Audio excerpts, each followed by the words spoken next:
Hey, welcome everybody to Spirituality Adventures. We're glad you're tuning into this episode. We are a viewer and listener supported podcast, so we really appreciate you listening, watching on YouTube. We really encourage you to subscribe to whatever platform you're using. If you're on YouTube, hit that subscribe button, or if you're on Apple or however you listen to a podcast, be sure and subscribe. We greatly appreciate it. Also, make comments if you like it and share it if you like it. We really need people to make comments and share the episodes that you like. And then also, if you're not already a supporter, we really would encourage you to go to spiritualityadventures.com and you can pick a tier, and we have bonus content for every type of giver. This is a nonprofit, so they're tax-deductible donations, but we do provide bonus content for those who are supporters. So be a part of the team, help support Spirituality Adventures, and we're so glad you're tuning in. Hey, thanks for tuning in to Spirituality Adventures. We're so glad that you're joining us for this episode, and we are blessed to have Dr. Alan Bean with us today. And Alan is actually somebody I just recently met at Theology Beer Camp in Springfield, Missouri. We found ourselves in a line for food together. And it was a long line, so we got a lot of conversation in a little bit of time, and just found his story fascinating. So I'm grateful for you joining us, Alan. Thanks for being on Spirituality Adventures. Good to be with you.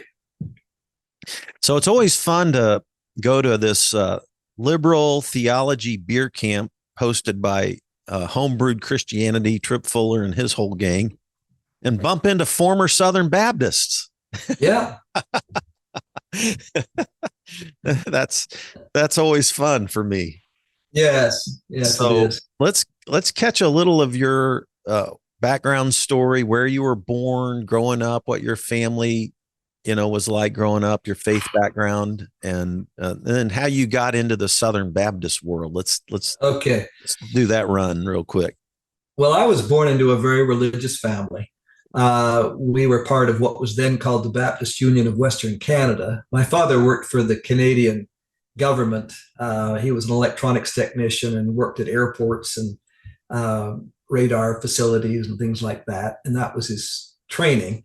And he was set up when I was 3 years old in 1956, I guess it would have been, to a little town called Yellowknife, which was on the shores of Great Slave Lake in the Northwest Territories of Canada. And we were part of a little church called Calvary Baptist Church, one of several thousand Calvary Baptist churches.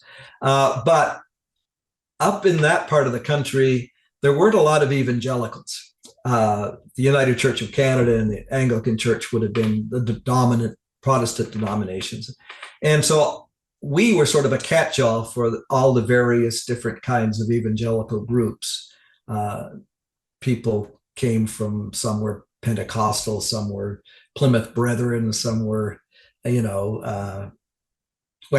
lot of Baptists and different kinds of Baptists and what have you, Mennonite folks. It was just a bit of a witch's brew. Everybody kind of got along, but it was an interesting world. The pastor that we had we had several pastors while I was there. One was from England, a former cricketer, who everybody who came there either was running away for something or liked the outdoors, because it was sort of when it was warm, it was a sportsman's paradise. Wow. But the Bill and June Davidson were working. They lived for a period of time on Trout Rock, which was an island, a little fishing village of what were called the Dog Rib Indians at that time. I don't think they called themselves that, but a lot of the tribal names that we've come up with were not original to the people in those groups. But anyway, there was a fishing village, and they were there with the Wycliffe translators, translate the Bible into Dog Rib. And they lived out there for a couple of years. And I always kind of thought that was, kind of a quixotic dream. But eventually, apparently, after we left, we were all gone. About 3 or 4 other husband and wife teams came and worked on that. And finally, they got the brilliant idea of allowing the native people to work with them. And then things moved a lot faster. And they were actually able to conclude this work about, I don't know, 40 years after it was begun. But anyway, we got to know them very well. Then they came down to Edmonton, Alberta, which was about 1,000 miles to the south. And a couple of years later, or actually 1 year later, my dad was transferred to Edmonton. So we went to this little church called McLaurin Baptist, which was also part of the Baptist Union. Dad was pastor. Not my dad, but the Wycliffe translator guy, Bill Davidson. Yeah, your dad was engineer. Yeah, he was an electronics engineer, engineer. But my parents were always the first ones to church, last ones to leave. Okay. Extremely devout. Mm-hmm. My mother worked for the Baptist Union and then the Canadian Bible Society when they left town. And so, that was the sort of environment I grew up in. When I was in high school, my parents got the baptism of the Holy Spirit and became charismatics. Wow. My mother was head of the Women's Aglow in Alberta. My dad went to the Full Gospel Businessmen's Fellowship International meetings, dragged me along sometimes. And so that was kind of an interesting twist, but they still kept going to the Baptist church. Okay.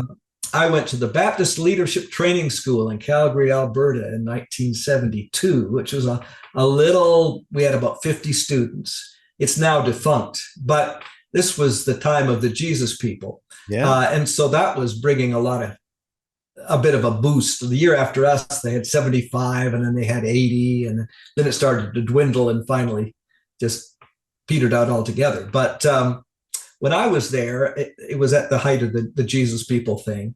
And that was a good experience. Yeah. We had the assistant principal was quite liberal. The principal, Dr. Samuel J. Michalowski, who had a Doctor of Philosophy degree from Oxford University, was extremely conservative. He was the leader of the bunch for a couple of years. They changed leadership a lot. But that had a big mark on me. And then I went to the University of Alberta in Canada, in Edmonton.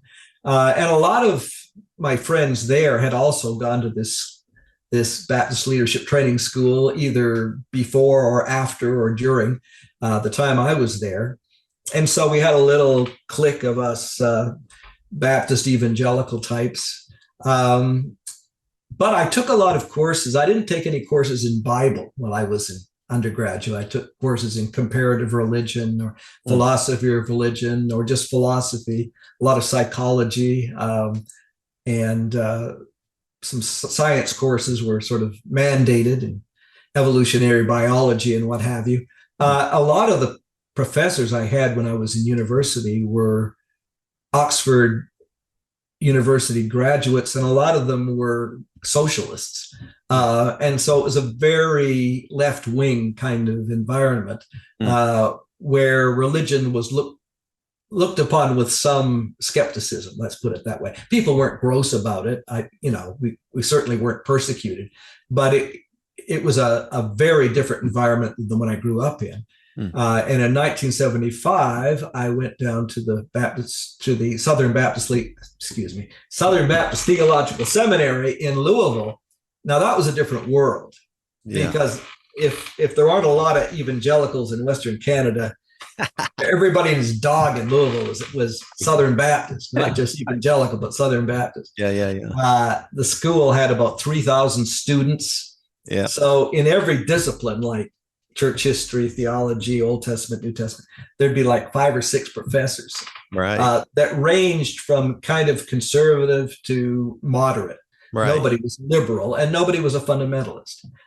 So it was I found it a very refreshing change from the university. The school had a reputation for being liberal, but they sure didn't seem very liberal to me because of what I was comparing it to. Right.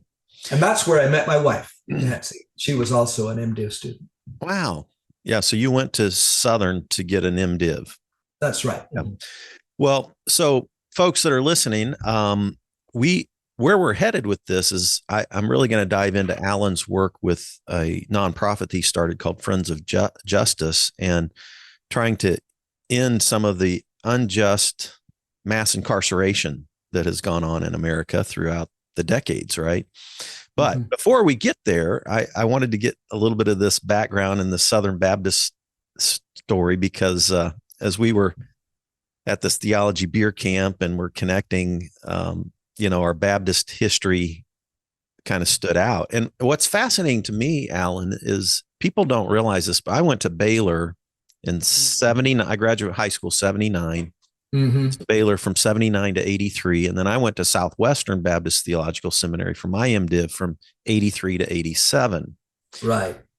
My Baylor professors were all classic liberals.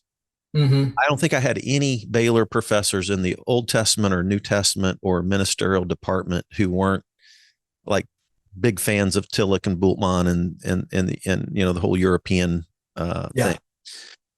That surprises people, but I was at Baylor way before the conservative takeover, and Baylor resisted that conservative takeover and is fairly progressive now in their religious department. I think in a good way, but then when I went to Southwestern, my professors at Southwestern compared to my Baylor professors were more conservative, but they were moderates. Right. And they all got kicked out after the conservative takeover and went to, the cooperative, what did they call Cooperative Baptist? Baptist Fellowship. Yeah. CBF. But I had great professors. I loved my professors at both places.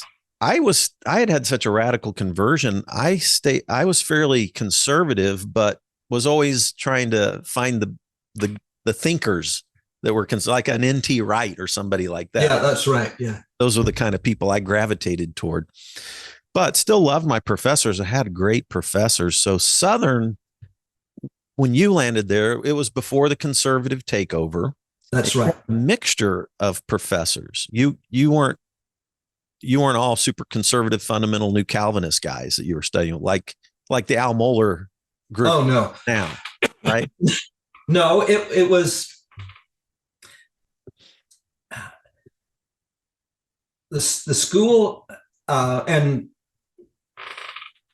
Southern Seminary had always wrestled with its critics, many of whom were from Texas. So it was always on the cutting edge. It was sort of it was where the Southern Baptist Convention interfaced with the rest of the Christian world. It was sort of a point of contact with the outer world. And so a lot of the professors that I studied under had studied in Europe. Dale Moody, for instance, whom I did not have, was a grader for Paul Tillich. And Frank Tupper, who was Tripp Fuller's mentor, he had studied under Wolfhart Pannenberg in Germany. Right. And a lot of the people had that kind of background, or they had gone to secular universities. And so they were very much on the cutting edge of the latest ideas. They didn't necessarily accept them all. Rudolf Bultmann, for instance, we had a professor named George Beasley Murray, who was a British Baptist. Right. I've read all his stuff. Quite conservative. Yeah. But he translated Bultmann's Gospel of John commentary into English, because although he disagreed with a lot of the theoretical side of it, he just thought his theological insights, his spiritual insights were so profound that he thought this book needs to be in the English language. And so, there was that kind of a mix. Probably a comprehensive, edited book on the kingdom of God. Right. Yeah. Eschatology was sort of his big thing. Yep.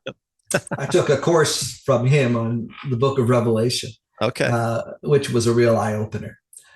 Because prior to that time, the only book I'd ever read on Revelation was Hal Lindsey's The Late Great Planet Earth, and Right. I was not terribly convinced by that, although everybody else in my church seemed to be. But I've sort of always had a skeptical turn of mind. I guess I was a spiritual Missourian, even though, yeah. So anyway, it was a good experience. I had a hard time relating to the Southern Baptist churches. Ended up going to a Presbyterian church, and then after my wife and I met, we went to Highland Baptist Church, which was one of the more liberal churches in the Southern Baptist Convention. But there was that in Louisville. Yeah, there was in the Highland area of Louisville, but quite close to the seminary. But there was a toleration within the Southern Baptist Convention. Most of the people who were in positions of influence had studied at Southern or Southwestern, and they sort of had imbibed that mindset.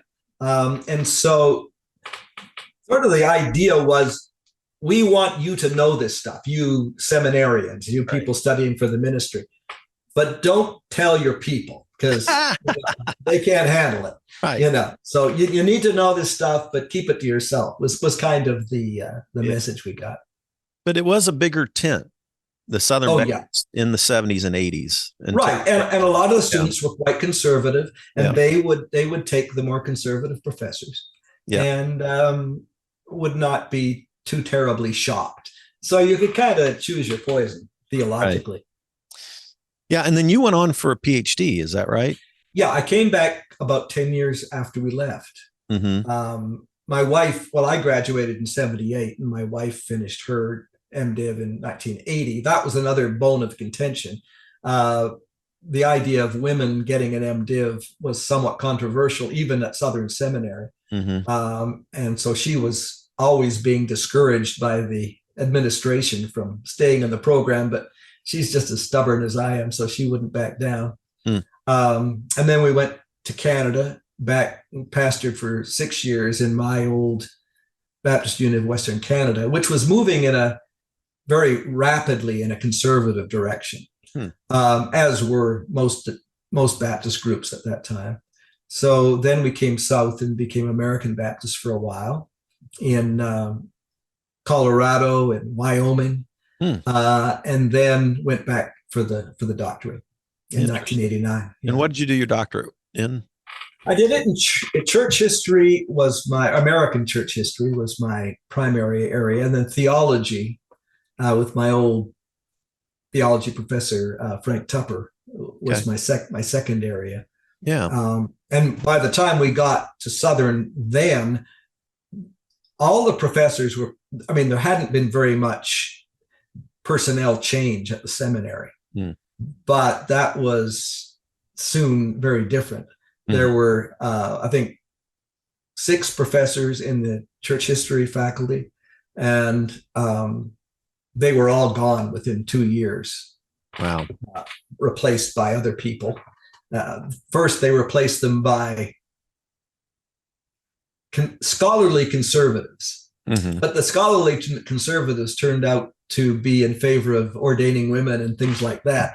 Even though they affirmed inerrancy, they also believed in ordaining women. So they would interpret the Bible. You can believe in an inerrant Bible and come up with a fairly liberal theology if you want to.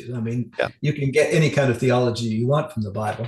And so they fired those guys, and then they brought in some true blue Southern Baptist people who sort of understood the game. Yeah. And so now, if you were to go to Southern Baptist Seminary in Louisville, you would learn totally different things than you learned when we were there. Yeah. Yep. Well, let's dive into Friends of Justice. You founded this organization almost 25 years ago or close to that? That's correct. Yeah. And were you, so I want to, we've got, 40 minutes or so. I kind of want to hear the backdrop of why you started Friends of Justice. And it ties into your book that you wrote. You had a big experience in Tulia, Texas, if I'm if that's and you wrote a book on it called Taking Out the Trash in Tulia, Texas. That's correct. So let us know what happened there, because a lot of our listeners, I didn't even remember what happened there. Yeah. Go back. I did a little research for the interview, but and then I want to get to like the big ones that you've mentioned, the Jenna, Louisiana, and the Curtis Flower case. So I want to have some time for you to give us a brief synopsis of some of those key critical things that got Friends of Justice going. What got that going, and then what was your heart around that, and then what? Yeah. So let's dive into that. So, but it started at Tulia, Texas, if I'm understanding correctly. Right. Tulia, Texas is a town of about 5,000 people, sort of halfway between Lubbock and Amarillo in the Texas Panhandle, and on Interstate 25. Were you pastoring there? No. Okay. I had been pastoring in Sedgwick, Kansas, United Methodist Church. Nancy's parents grew up in and around Tulia. They're both farm families. Okay. It was an agricultural town, and they were retiring and moving back. And my wife thought it would be kind of neat to do the same. I wasn't sure what I was going to do, but my parents had both passed away. And so I didn't really have a reason to go back to Canada. So I decided I had called the shots on a couple of moves that we had made that probably were unwise. And so I said, okay, you can make the call this time. So we went down there and found a house and kind of set up shop. We had 3 kids at the time. Our oldest, our daughter Lydia, was just heading off to college. She went to college at Austin College in Sherman, Texas. And then I had a son that was just going into high school and a son that was just going into junior high. Okay. So that was kind of a culture shock for me.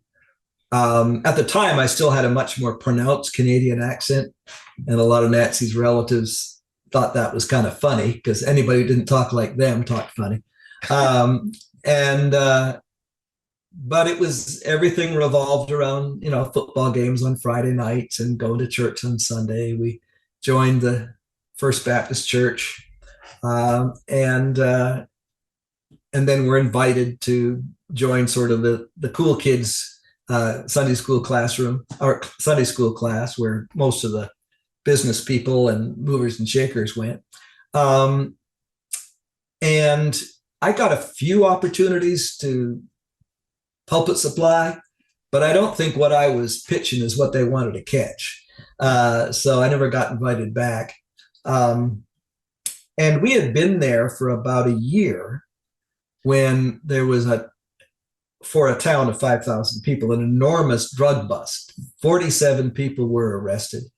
And all of them were either Black or were dating or married to somebody who was Black. Some of these people were white, some were Hispanic, but everything revolved around the Black community. That's who was being targeted, and that's who they arrested. And then initially, my wife and I thought, well, they must know what they're doing. So we kind of figured everybody was guilty as charged. But when they arrested these people, what year was this? It was 1999 was the bust. Okay. The undercover operation had been going through 1998 and the first part of 1999. Okay. So it was about an 18-month underground operation. And the reason that took place was because a lot of these small rural towns were hurting economically, still are. That's true throughout North America. It was sort of a get big or die proposition. So you either went into farming on a huge, almost industrial scale with the big equipment and very, it was not labor intensive at all. They used machinery instead of people. So the number of people that were needed to farm the land around Tulia was just a small percentage of what it previously had been. And so they built prisons in most of these towns. Texas had like 16 prisons in 1970. And by the time we got to 1998, there were 52. And so a lot of these little communities, including Tulia, got a prison. And then they put a lot of money into law enforcement, particularly drug interdiction. And there was a narcotics task force operating out of Amarillo that covered, I think, 25 different counties. And so the money was just sort of doled out. It was federal money from what they called the Byrne Grant program. And so they had to do something with this money. So they targeted the druggies or the people that had a reputation for being involved in drug culture and just sort of rounded them all up. Yeah. Everything was on the uncorroborated word of a single, really shady undercover agent named Tom Coleman. He went around passing himself off as T.J. Dawson and tried to work his way into the Black community. He was white, so that was a little bit difficult. But when we started doing some research, because when we went and talked to the families and friends of the people who had been arrested, they would tell us stories about, we didn't know these guys, we'd never seen them before, and that a lot of the accused had no contact with him whatsoever.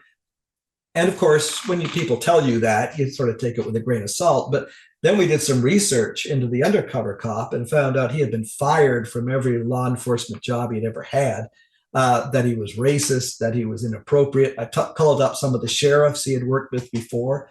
One guy told me, if I had that man on my staff, I wouldn't be able to sleep at night. So that gave us some idea that this guy may be a little bit shady. And then we learned that he had actually been arrested in the middle of the sting operation. He had left his last town, which was in Cochran County, just west of Lubbock, owing local merchants $10,000. Because he was a cop, they just did everything on credit. We can trust you, you're a cop. And then he just left town in the dead of night, didn't pay anybody. And so they were all up in arms. And so the sheriff charged him with stealing gas because he had filled up his personal truck with county gas and headed out. So that was kind of a pretext for getting their money back. And he had to go down to Cochran County and refund the $10,000, which he got from his mother. That kind of a guy. He had a couple of children by a previous marriage, and he had kidnapped the kids after the separation. And, so he was just one thing after another. He was sort of a drama queen in that regard. But anyway, so then we realized that this is serious business, that a major miscarriage of justice appears to have been perpetrated in our little community. And what were we going to do about it? And can we just to back up a bit and then dive right back into the specifics, but in America, mm-hmm. mass incarceration, right. The backdrop, so if I'm understanding correctly, and I have very limited knowledge compared to you on this issue, but mass incarceration in America started really with the drug war in the 80s. Is that correct? Under Reagan? That's correct. Started expanding, basically arresting, and it landed more people who were poor, who were Black, and who were Hispanic were incarcerated at greater rates for lesser crimes, sometimes just marijuana, right? Right. And then, get a life sentence for marijuana, or something like that. Right. And this was going on all over America, and it became an industry. It became a profit center versus, something the government was running. This was true under Reagan, but then it also was true under Clinton. Right. Clinton even expanded all this stuff, right? And in the 1990s, it was a bipartisan enthusiasm. And in fact, politicians would sort of outdo each other to see who could be the toughest on crime. And that was one thing that Bill Clinton understood. He called it triangulation. He would steal the Republicans, tough on crime political strategy. Mm-hmm. And he'd outdo them, and there wasn't much they could do about it. And he was very gifted at that. But and of course, Hillary Clinton went along with this as well. Everybody did, though. You couldn't really point a finger at anybody. The NAACP was in on it. A lot of black politicians endorsed it, and the reason they did that is because drugs like crack cocaine were having a terribly destructive impact in a lot of poor black neighborhoods, just as the opioid crisis would do in white rural America a generation later. Right. So there wasn't any pushback. There wasn't anything restraining people from monetizing this. Right. And that is essentially what happened. So with that context, drop into this little town in Tulia, and all of a sudden, out of a town of 5,000, 46 people who are either black or somebody who's connected to a black person relationally is arrested. And you find out that this undercover cop that worked on this sting operation for almost 2 years was corrupt himself. Right. And we also did I did a little study, a very informal sociological study of the town. Figured out there were probably about 250 black people in the community. So when you arrest almost 50 of those people, you're hitting 1 in 5. And when you got down to the black males between the ages of 18 and 30, most of them were wrapped up in this sting. Wow. So then you get into more like 60, 70% were being arrested. Wow. So it was a wholesale effort to get rid of a population. Another thing that drove this thing was the fact that there were no jobs for people graduating from high school. And so initially it would, back in the 70s and 80s, the black kids would go to junior high school. They would not enroll in high school until the early 70s. And then they would work as farm labor. And there was a desperate need for farm labor because the agricultural economy was extremely strong and steadily expanding. And you needed people to pick cotton and do all of these other chores. But then as the economy changed, the need for that kind of labor steadily dwindled. And so that whether we're talking about white people or black people, the young folks had to move out. Excuse me. The white kids usually would go off to tech school or college or something, or they just moved to a different community where there were jobs like, Lubbock or Amarillo, Fort Worth, someplace like that, Abilene. The black people had a much more difficult time making that transition for a whole host of reasons. So a lot of these guys were hanging around, and they'd bump around from, dead-end job to dead-end job, working part-time, getting laid off. And that was a perfect scenario for drug abuse, which didn't mean that all of them were drug addicts by any means. But, when there was enough money, somebody would run to Plainview or a nearby community and buy a few rocks of crack cocaine.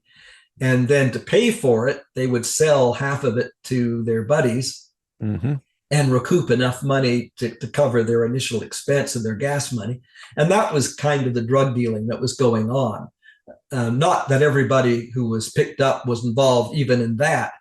There were about 5 or 6 people who were making some actual money dealing drugs. And everybody knew who they were. Everybody in the black community, everybody in the white community.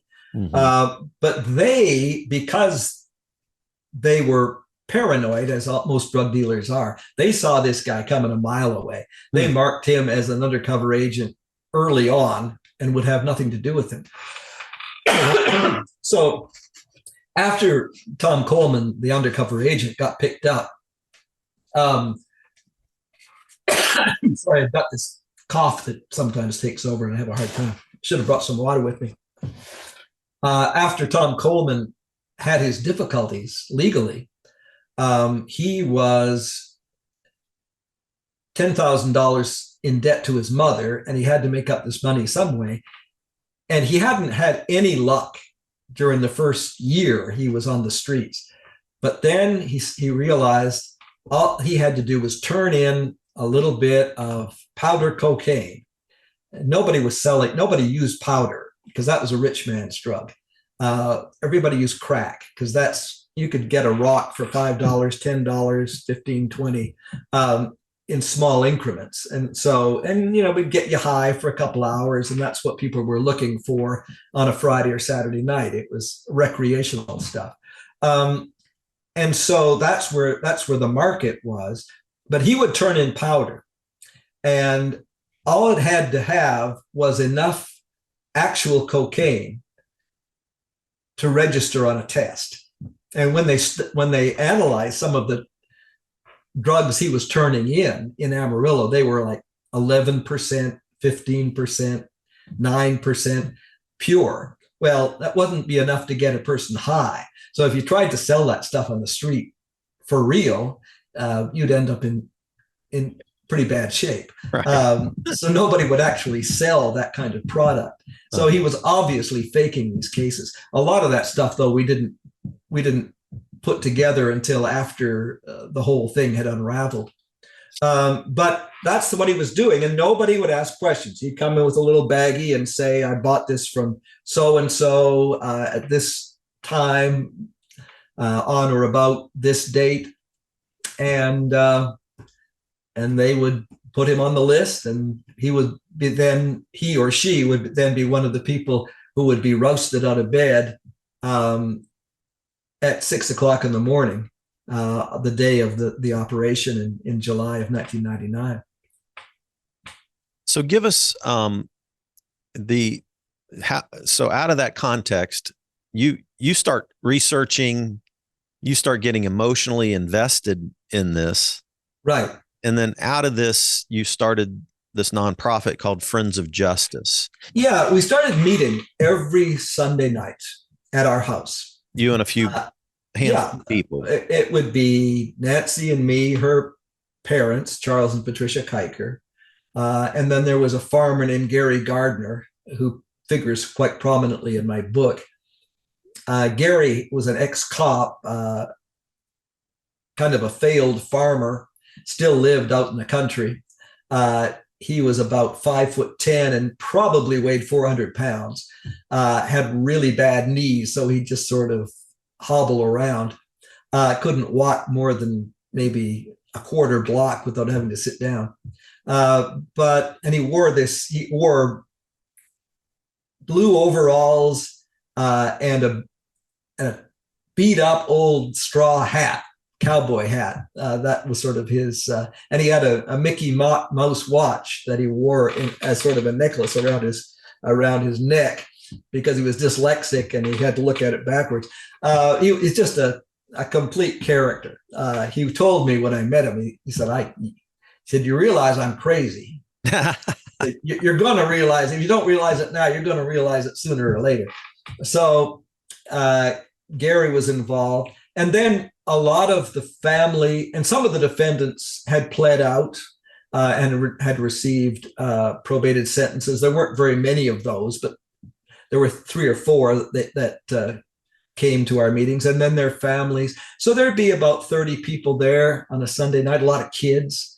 There were about 50 kids who had been orphaned by this. Either their single parent had been picked up, or both their parents had been picked up. And so these kids were just living with one person for a few days, and then they'd go and live with somebody else. They were sleeping on the floor, sometimes 7 or 8 of them in the same room. It was just ungodly. So we found coats for these people. We tried to get them beds to sleep on instead of sleeping on the floor. Most of them, if to the extent they had a religious background, it was in a Church of God in Christ, which is Black Pentecostal. That goes back to Azusa Street in 1906. I mean, it's original stuff. Yeah. And a lot of the pastors there was a church in Tulia, in what was the old black section of town, literally across the tracks. There was a pastor who had been a bootlegger as a young man, and then he got saved, and he would preach to those people. And that's another thing I found out, was that what they used to call N-Town, of course, it wasn't N-Town, or Black Town, if they were being polite, was created in the 1950s and early 60s out of old railway cars, old abandoned houses. They put them up on trailers and haul them in and just sort of set them down in this a plot of land across the tracks from Tulia. And that's where most of the Black people lived in the heyday of, because up until 1950, there weren't any Black people in Tulia. And then there were several hundred, and they lived, they would work in the fields during the day, and they would party at night. There were a lot of drinking establishments. Tulia was a dry county, but people would be bootleggers. They'd go to Nazareth, which was the Catholic community down the road, and buy booze and bring it in. And people would be gambling, and they would be drinking, and they'd be dancing to the jukebox, that kind of stuff. And often Black people from all over the Panhandle would come to Tulia. It became sort of a social center. And one of the guys who got picked up was a guy named Joe Moore. They called him Booty Woody, or just Booty in the Black community. He had been known sort of as the mayor of Blacktown. The Sunset Edition was the formal name for this place. He could hardly read and write at all, but he was kind of a math whiz. He could figure percentages in his head, and he lent out money to a lot of people. And he would organize work teams and buy old trucks and that he could haul these people around in. And so he did fairly well for himself. He was also a gambler, and so he was a poker player. Mm-hmm. And so that was the kind of culture that existed. Of course, it was all booze back in the day, and the great crime would be bootlegging. Mm-hmm. That naturally shifted over into dealing drugs. But Joe told me that he sold crack for a while, but he didn't like what it did to people, so he stopped. And yet he had this reputation. He had done a couple of short prison stretches for one thing or another over the years, and his knees were really bad. He was a brittle diabetic. He did not want to go back to prison. And he was the first person that was actually tried, and they gave him 90 years. And it was, when we heard that, the thought of giving somebody, even if you presume the worst, that they had actually been dealing drugs in Tulia, Texas, you would think, 4 years maybe, or maybe a couple of years, and then some probation, right. Or, but 90 years. Yeah. And that tended to be the way it went. One guy who was a white guy married to a Black woman was given 6 consecutive 60-year sentences, 360 years. And so when those sentences started coming down, a lot of people who were innocent started pleading guilty just because they would give them, like 18 years or 15 years or something relatively lenient. But still, their lives were being thrown away. And I did a little bit more research, and I found out what prison did to people, what it did to families. They would often ship these people hundreds of miles away, so that their families would have to drive long distances, often in vehicles that were not really roadworthy, didn't have air conditioning. they didn't have money for motel when they got there. All these people were desperately poor. And so life for the families of these criminal defendants and felons was just miserable. And they were so dedicated to their loved one that they'd make the trip. And I found out that one of the reasons they put them so far away from their families is that it cut down on visitation, which made things administratively simple for the people who ran the prison. So all this stuff was new to me. I didn't know any of this stuff. And so it was kind of a crash course in reality to learn how the world looks for people who live at the bottom of the heap or bottom of the ladder. Mm-hmm. Yeah. Instead of the upper to middle rungs where I lived. Yeah. So let's because of our time, let's give us kind of wrap the Tulia situation up for us and then give us your heartbeat into the Friends of Justice in terms of why you started it. And then I want to have you take a few minutes on the Jenna, Louisiana case, maybe 3 or 4 minutes. And I know that's hard to do. And then maybe a few minutes on the Curtis Flowers case. Yeah. And the bigger perspective of what you're trying to do through Friends of Justice with these three. These are the 3 bigger cases, if I understand right. That's right. That gain national attention. That's right. Newsweek, CNN, all these different media because of your involvement with these big cases. That's right. Media. So, yeah. So, yeah, Friends of Justice, we do the initial foundational research and work with the families to get the story straight in the way that they want it told. And we the families who have been incarcerated. Right. We tend, unless we can, I mean, we interrogate the facts faithfully. But if things are ambiguous, we tend to believe the people. And we tell their story because we see ourselves as their representatives. Okay. So that's what we did in Tulia. We got the facts together, shipped off some packets to a small liberal struggling journal in Texas called the Texas Observer. They had a guy who had just graduated, Nate Blakesley had just graduated from the University of Texas Journalism School.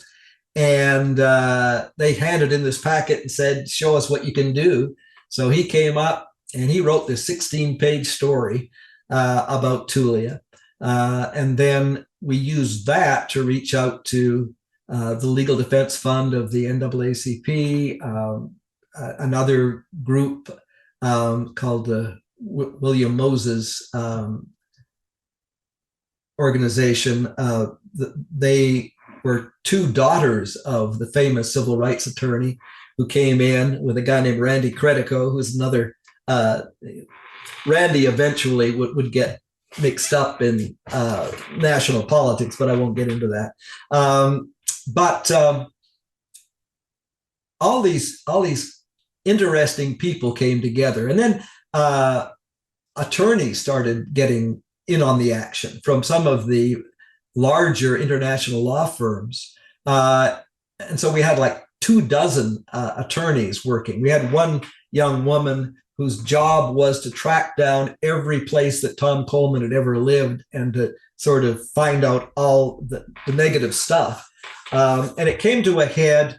There was going to be an evidentiary hearing, but it was going to be chaired by Judge Ed Self, who had been presided over most of these cases. And so I wrote a piece in the paper, basically casting aspersions on the justice of this setup. And he took the bait and responded in public. He wrote a letter to the editor rebutting my letter.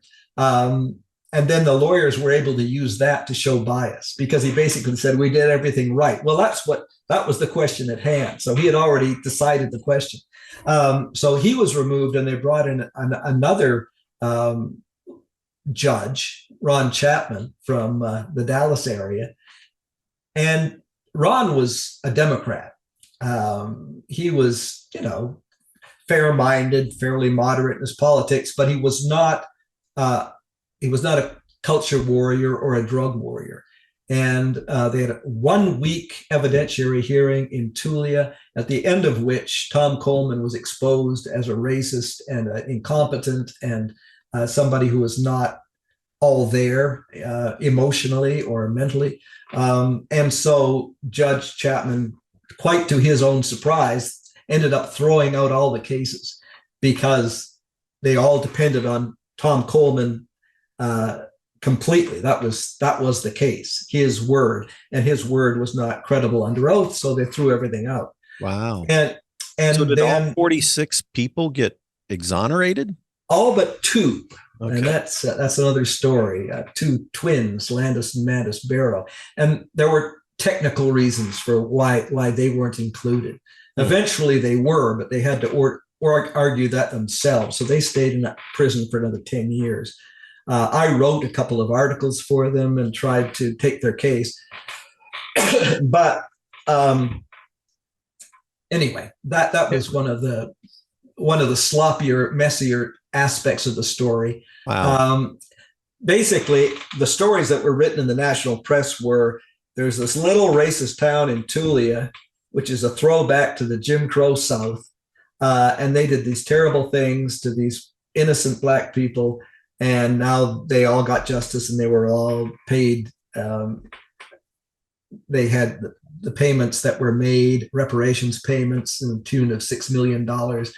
And all is well and good. Well, none of that was wrong, but it was so much more complicated. Right. And in the way you tell the story, you try to bring out the complexity and the tensions that are real and that exist in the story, right? That's right. Mm-hmm. Including some of the tensions within this coalition that we had put together. Mm.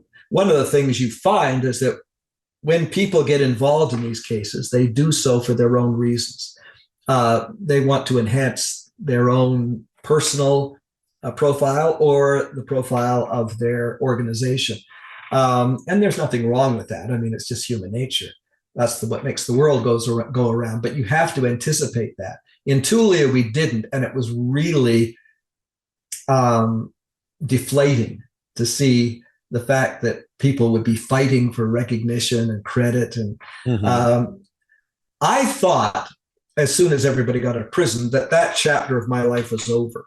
And that Friends of Justice would be, quietly retired. But then I got a call from a woman in Church Point, Louisiana, Anne Colombe. She and 3 of her sons had been accused of running a drug ring in Church Point. It was a federal case, and I got involved in that, and we were able to it went to trial, and they were all convicted, but then it all fell apart for reasons I don't have time to get into.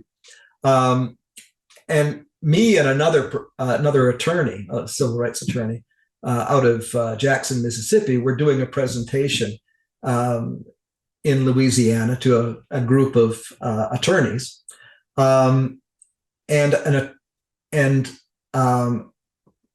we were told that there was this case in Jena, Louisiana. Jena is in sort of north central, the Protestant white section of Louisiana, and where our new speakers from? I don't know. I'm just. That's right. Well, it's sort of. He's maybe not really. He's from the Shreveport area. Yeah. This is more Alexandria and just points east. Yeah, but this is a different decade too. So anyway, but yeah. So we learned about these 6 boys who were accused of attacking a white kid in this high school in Jena, Louisiana, and beating him up for no reason. And they assault with a deadly weapon. The weapon alleged was their running shoes, because they kicked him when he was down. And I was asked to come and talk to the families. So I drove into town, in this little town, completely isolated, and talked to the families. And I learned the larger story. The larger story was that earlier that year, a young black student had asked during the opening assembly if it would be okay for black kids to sit under the white tree. They had this building that was sort of a quadrangle, and there was this courtyard inside that had a tree. And all the white kids would generally sit under that tree, and black kids would sometimes wander over, but there was an unwritten law that you didn't sit there. And then the next morning, there were 3 nooses hanging from that tree. Wow. The black kids just thought it was a stupid joke, but their parents were deeply offended. And then there was a lot of tension, a lot of, they basically had to close the school down one time and put it on lockdown and bring in cops, and because there was so much white on black hostility. And then somebody burned down the administrative part of the building. It turned out it had nothing to do with any of the kids who were involved in this earlier fracas. The kids, the white and black kids, had started fighting and beefing outside of school. And so there was a lot of tension, but most of it was black football players and white kids from the rodeo team, which were 2 totally different cultures. Mm-hmm. And, and it never really came to, nobody was hospitalized or anything, but they had several confrontations. But when they burned down the school, everybody thought it must be these black kids. And so when they came back to school on Monday, the situation was really volatile. And one white guy on the rodeo team started lipping off to one of the black football players during lunchtime. And somebody sucker punched the white kid from behind. And when he went down, some of the black buddies of whoever threw the punch kicked the kid when he was down, just more as an act of solidarity or anything. But a lot of damage was done, especially around the face. Superficial, but it took a few weeks for the wounds to heal. He was pretty banged up. So if they had been accused of something that would have given them probation, or maybe even a year in prison, nobody really would have said anything. But the authorities tried to make this look like it was unpremeditated, mm-hmm. that they just did it because they hated white people, and that was it. And they were dangerous people. Well, again, I did the background research. These were just normal kids. One of them went on to graduate from law school and now has a prominent position in DC. And one of them is coaching football at a all-black school in Louisiana. So these kids had a lot of potential. They were just ordinary high school kids.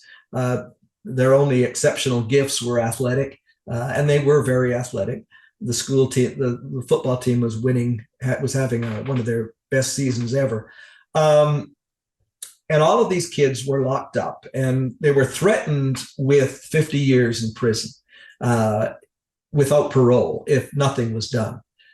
So again, I took their stories and put together a narrative and shot that out to some journalists who came in and wrote up the story. And then one thing led to another. Eventually, there was a march in Jena, and Jena is even smaller than Tule. It was a town of about 3,000 people. And I don't know, some put the crowd at 20,000 of people who came from all over America, because this got into the podcast world, the mm-hmm. blogosphere. What year was this? This would have been 2007. Okay. And people came from all over America. Jesse Jackson came, Al Sharpton came, and then some lesser lights. Jackson and Sharpton weren't getting along, so they both had their separate venues, and all this crazy stuff was going on. But anyway, I didn't really care about that. By that time, of course, I was out of the picture, except that it was my narrative that got the whole thing started. Okay. So eventually, again, top flight attorneys pro bono came in from big firms in back east, and they researched all of the background. They found out that I had just scratched the surface, that there was a lot more stuff going on between the black kids and the white kids, and so the story was even more ominous than the one that I had painted. And so eventually, the kids' families paid $25,000 to the victim of the beatdown, and they were all given deferred adjudication, which meant if they stayed clean for a certain period of time, there would be no record. And they all went on to do great things. You know, they're working, or one is working as a trainer in Dallas. You know, and a weightlifter. So they all made good. And so that was. But again, there was a lot of drama that went on, and I was accused in the conservative press of having manufactured the whole thing out of thin air. And so that was about the only time that I really became the center of controversy. It was through the Gina Six case that I learned about Curtis Flowers. Curtis Flowers, go ahead. So, well, we need to wrap up. As far as our time goes, but I did want you to touch on the Curtis Flower in the sense of just a few minutes, and and then talk about how this Friends of Justice continues to work today, and how people can connect with you if they're interested, that kind of thing. But so the Gina one dovetailed into the Curtis Flower one, right? And they always.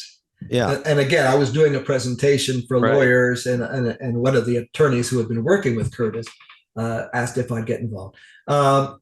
Curtis had done 25 years, most of it on death row, in the Mississippi Delta, for allegedly murdering 4 people in cold blood in the late 1990s in the town of Winona, which is just outside the Mississippi Delta. And there was no real evidence linking him to the crime, but they were able to get 5 or 6 people to testify that they saw him at certain places and times, and they pieced together this scenario that he had walked to the furniture store early in the morning, done the deed, and then walked home, and then people saw him doing this and people saw him doing that. Eventually, I wrote about 30 blog posts exposing all of the arguments for that. That one really came to a head when we got a podcast called In the Dark to come in, and they eventually had over 20 million downloads of that podcast. Wow. It became one of the most successful podcasts that was ever done. And so the case went to the Supreme Court. They found out that he had been, that the jury selection process had been messed up. And eventually the charges were dropped and he was released. I was out to see him about a year ago, and he's doing pretty well. Where is he at? Still in Mississippi? Still living in Winona. Wow. I had kind of encouraged him to move out, but that's what he was doing. As far as what we're doing now, I still do cases. During COVID, I kind of had to stop traveling and doing face-to-face work, but we just recently wrapped up a case in Washington, D.C., a young man who had, again, done about 25 years, wrongfully accused of shooting an Asian woman in D.C. Again, a very complicated set of facts, but I just researched the hell out of it and put the facts together. And he was recently released on an early release program that DC has. And so now he's fighting for exoneration. And so that the case goes on. So all of the work that I did is now in the hands of the lawyers, and they can extend it and do what they want with it. And so, that's sort of what I do. It's mostly storytelling, and it's researching. and doing the work that often attorneys just don't have the time to do. And also bringing the spiritual aspect into it, because all of this work flows from my own faith commitment. I wouldn't do it otherwise. It certainly doesn't pay. And now that I'm retired, that's not a big deal. But there were times when it would have been nice to have some income. But yeah, that's sort of where we're at right now. Wow. Well, I love that. I can't remember at what stage of the game I became aware of the problem of mass incarceration and the injustice in the system as to who gets incarcerated and who doesn't, and all that kind of stuff. But when I pastored, I always had a heart for, well, I'm pastoring now, so I still have a heart for, the marginalized, the outcast, misfit, the prodigal, all the people that Jesus had a heart for. I have a heart for. So I've always tried to encourage people. I tease about it, when I'm preaching. I said, we really encourage you at this church to go to prison. And, so we were always involved in prison ministries, always had a dear friend of mine that hoped to do a podcast with, who started a ministry here in Kansas City, working with all the women's prisons and some of the men's prisons in and around Missouri and Kansas. And anytime you dive into these stories, you'll see the inequity that's in our justice system when it comes to incarceration. Right. And it's just blaring, right? It's blaring. And man, if you're white with money with attorneys, you don't serve any time, hardly ever, right? But if you're Black and poor, Hispanic and poor, whatever and poor, white and poor even, you can serve a lot of time for a little bit, and sometimes serve time for not even hardly doing anything, so that's correct. I appreciate the work. I've gotten to know these families, and I've at least tried to, as a pastor, help connect volunteers. Once people go to prison to do ministry, they really get a heart for prisoners. And it's not, certainly Jesus talked about that. So I appreciate it. Even if they're in the wrong, people can, which they usually are, and I'm a big believer in grace. And yes, y'all need it. I need it for sure. So thanks for your work in this. Thanks for coming on Spirituality Adventures. How do people find your work if they want to find it?